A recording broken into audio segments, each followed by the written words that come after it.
दोस्तों, क्या होगा अगर कोई दूसरे ग्रह का एलियन हमारे धरती पर हमला करने आ जाए? क्या होगा अगर एलियन हम इंसानों का जीवन तबाह कर हमारी धरती पर राज करे? ऐसा ही कुछ होता है अवतार 2 के किरदार जैक और नाइट्री के साथ, जो धरती की तरह दिखने वाले प्लेनेट जिसका नाम पेंडोरा था। तो कहानी की शुरुआत जैक नाम के एक अवतार भाई साहब को दिखाते हुए होती है। असल में कुछ साल पहले जैक और उसकी वाइफ नाइट्री ने अपने प्लेनेट को इंसानों से बचाने के लिए उनसे जबरदस्त मुकाबला किया और उन्हें पेंडोरा नाम के प्लेनेट से जाने के लिए मजबूर कर दिया। जैक अपने परिवार के साथ बहुत खुशी से जिंदगी बिता रहा होता है। यहाँ हमें पता चलता है कि जैक के 3 बच्चे हैं और उनके अलावा 2 बच्चे को गोद लिया होता है। गोद लिए हुए बच्चे में से एक बच्ची उसकी पुरानी साथी की होती है, जो उस बच्ची को जन्म देने के बाद मर गई थी और जैक ने इसका नाम कीरी रखा था। और गोद लिए हुए में से दूसरा बच्चा इंसान का बच्चा था। यहाँ बताया जाता है कि जब इंसान पेंडोरा प्लेनेट से वापस जा रहे थे तब वो बच्चा पेंडोरा में ही रह गया था। ये उस कर्नल का बेटा था जो कि मारा जा चुका था और तब से जैक ने उस बच्चे का ख्याल रख रहा होता है और जैक ने इस बच्चे का नाम स्पाइडर दिया था। यहाँ के लोग ये मानते हैं कि उन्हें ये जिंदगी देवी हवा से मिली है, इसलिए ये लोग उनके लिए अपनी जिंदगी भी गंवा सकते थे। सब कुछ पेंडोरा में बहुत अच्छा चल रहा होता है। जैक अपने बच्चों को तीर चलाना, मछली पकड़ना और दुश्मनों से लड़ना बहुत सी चीजें सिखा रहा होता है। एक दिन जैक और नाइट्री देखते हैं कि आसमान में एक तारा चमक रहा है और वो उनके प्लेनेट की तरफ ही बढ़ रहा है। वो थोड़ा पास आता है, तब उन्हें पता चलता है कि वह स्पेस शिप है। उनको पता चल जाता है कि इंसान फिर से उनके प्लेनेट पेंडोरा पर हमला करने आ रहा है।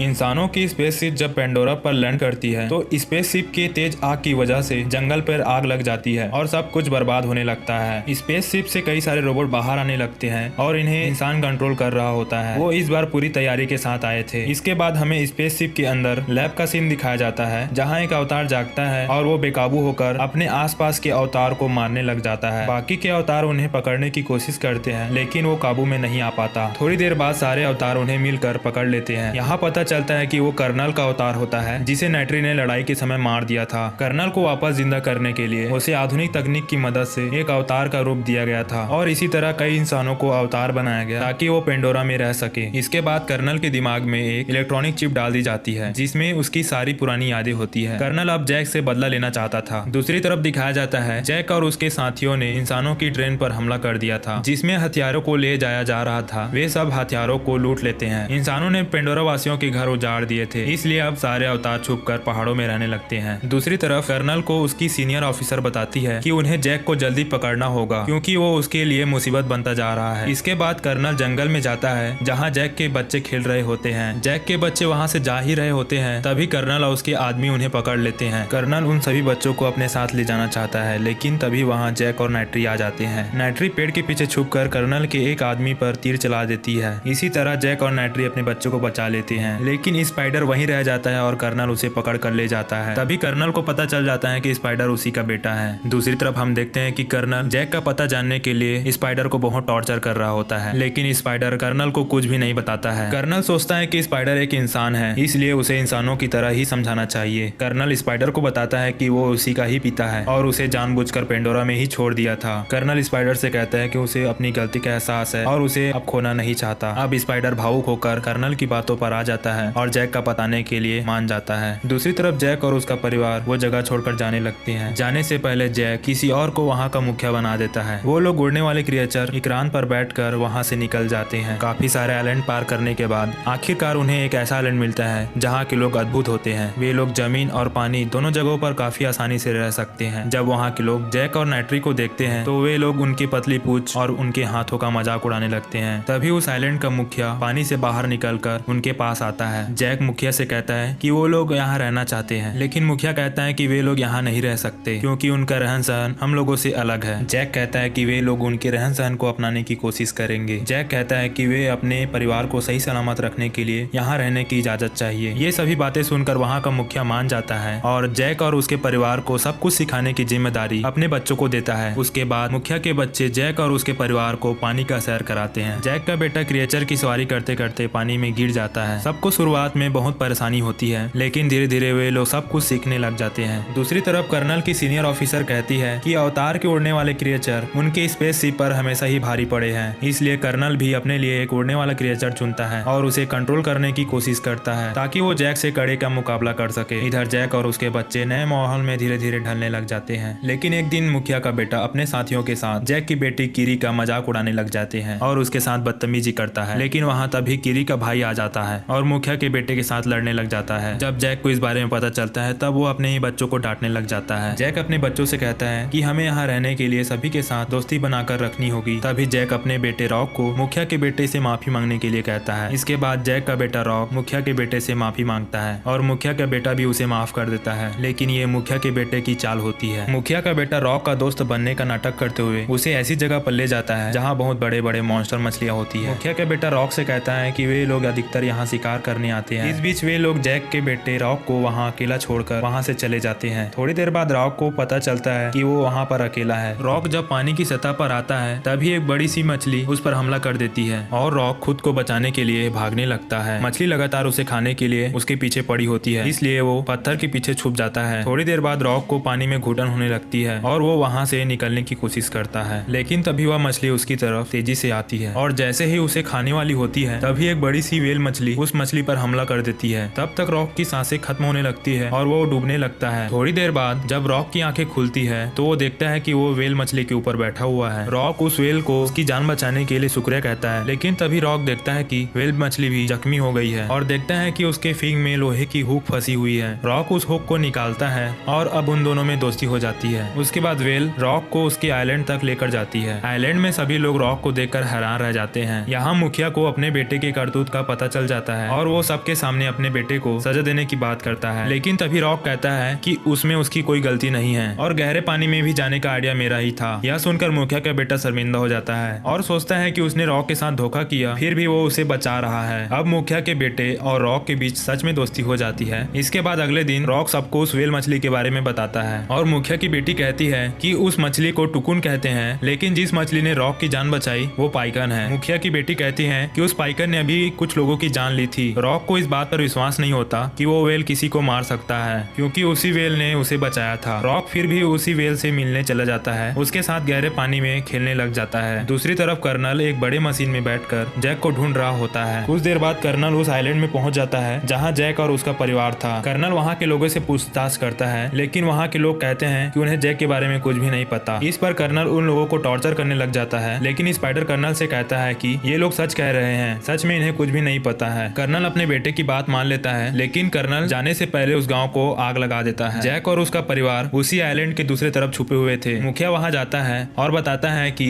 कर्नल उन्हें ढूंढते हुए वहां पहुंच चुका है। दूसरी तरफ कर्नल ये प्लान बनाता है कि वो लोग यहाँ के टुकुन का शिकार करेंगे, इसलिए अब वे मशीन के जरिए टुकुन का शिकार करने के लिए आते हैं। दूसरी तरफ रॉक को पता चल जाता है कि पाइकन ने किसी की जान नहीं ली थी, बल्कि उन टुकुन को मारने वाले कोई शिकारी ही थे और उसका इल्जाम पाइकन पर आ गया, जिसकी वजह से पाइकन को बिरादरी से बाहर निकालकर उसे अकेला छोड़ दिया था। दूसरी तरफ कर्नल और उसके साथी कई मशीन गन की मदद से बड़े से टुकुन पर हमला कर देते हैं, जो अपने बच्चों के साथ खेल रहा होता है। वो टुकुन काफी चीख रहा होता है और आखिर में इंसान उसे मार देते हैं, जिसके बाद वो लोग उसे अपने बोट में लेकर आ जाते हैं। बोट में लाने के बाद उस टुकुन के गले के ऊपरी हिस्से में छेद करते हैं, जहाँ से पीले रंग का एक लिक्विड बाहर आता है। यहाँ पता चलता है कि इस पीले रंग के लिक्विड को पीने से इंसान कभी बूढ़ा नहीं होता और इसलिए इसकी कीमत बाजारों में काफी ज्यादा है। इससे वो लोग काफी ज्यादा पैसा कमा सकते हैं। जब आइलैंड के लोग टुकुन की लाश को देखते हैं तब उन्हें बहुत दुख होता है और उन्हें बहुत गुस्सा आता है और वे लोग जैक को इसका जिम्मेदार मानते हैं और उसकी वजह से इंसान इन जानवरों को मार रहे हैं। इसके बाद वे लोग कर्नल और उसके साथी से लड़ने का फैसला करते हैं, लेकिन तभी जैक कहता है कि वे लोग उनके आधुनिक हथियारों के आगे नहीं टिक पाएंगे। टुकुन का शिकार देखते हुए रॉक को अपने दोस्त पाइकन की फिक्र होती है। वो उससे मिलने के लिए जाता है। रॉक के भाई बहन उसे रोकने के लिए उसके पीछे पीछे चले जाते हैं। वे लोग पाइकन के पास पहुंचते हैं तो देखते हैं कि पाइकन को एक तीर लग गई है, जिसकी वजह से वो वहां से हिल भी नहीं पा रहा है। वे सब लोग उसे निकालने का प्रयास करने लग जाते हैं। इसी बीच कर्नल और उसके साथी उनकी तरफ आ रहे होते हैं। रॉक और उसके भाई बहन इसी तरह उस तीर को पाइकन के शरीर से बाहर निकालने में कामयाब हो जाते हैं, लेकिन तभी कर्नल के आदमी उन बच्चों के पीछे पड़ जाता है। मुखिया की बेटी मशीन से मरने वाली ही होती है, लेकिन तभी जैक का बेटा रॉक उसे बचा लेता है। कर्नल उन्हें एक बड़े से जाल में फंसा लेता है और उन्हें अपने सीप पर ले जाता है। तभी जैक और उसके साथी वहां आ जाते हैं और जैक देखता है कि कर्नल ने उनके बच्चों को बांध कर रखा है। कर्नल जैक से कहता है कि वो अगर अपने बच्चों को जिंदा देखना चाहता है तो उसे अकेले ही वहां आना होगा। जैक उसकी बात मान लेता है और अकेले ही वहां जाने लगता है। तभी उस बीच पाइकन अचानक पानी से निकलकर कर्नल के सीप पर चढ़ जाती है और कर्नल के आदमियों को मारने लगती है, जिससे जैक और उसके साथी भी कर्नल पर हमला करने लग जाते हैं। नाइट्री भी वहां अपने उड़ने वाले क्रिएचर इग्रान के साथ बैठकर आ जाती है और उन पर हमला करने लग जाती है। तभी जैक किसी तरह अपने बच्चों को बचा लेता है, लेकिन जैसे ही वे लोग वहां से भागने वाले होते हैं, कर्नल जैक की बेटी किरी और उसकी बहन को पकड़ लेता है। इसी बीच जैक के बड़े बेटे को गोली लग जाती है और वो मर जाता है। नाइट्री अपने बेटे की मौत से काफी टूट जाती है और वो चिल्ला चिल्ला कर रोने लगती है। इससे जैक और नाइट्री को और भी गुस्सा आ जाता है और वो लोग कीरी और उसके बहन को बचाने के लिए शिप पर आ जाते हैं। नाइट्री गुस्से में इंसानों को बुरी तरह से मारने लगती है, लेकिन तभी कर्नल कीरी को पकड़कर उसकी गर्दन पर चाकू रख देता है। लेकिन तभी नाइट्री भी कर्नल के बेटे स्पाइडर को पकड़कर उसको मारने की धमकी देती है। इस वजह से कर्नल कीरी को छोड़ देता है। इसके बाद जैक वहाँ से सभी को जाने के लिए कहता है और खुद कर्नल से लड़ता है। इधर शिप धीरे धीरे पलटने लग जाता है, इसलिए सब लोग वहाँ फंस जाते हैं। दूसरी तरफ जैक कर्नल के गले को पकड़ लेता है, जिससे उसका दम घुटने लग जाता है और कर्नल वही डूब जाता है। इसके बाद जैक भी वहाँ से निकलने का रास्ता ढूंढने लग जाता है। नाइट्री और उसकी बेटी शिप में फंसे होते हैं और तभी कीरी उसके पास आती है और उन्हें रास्ता दिखाती है।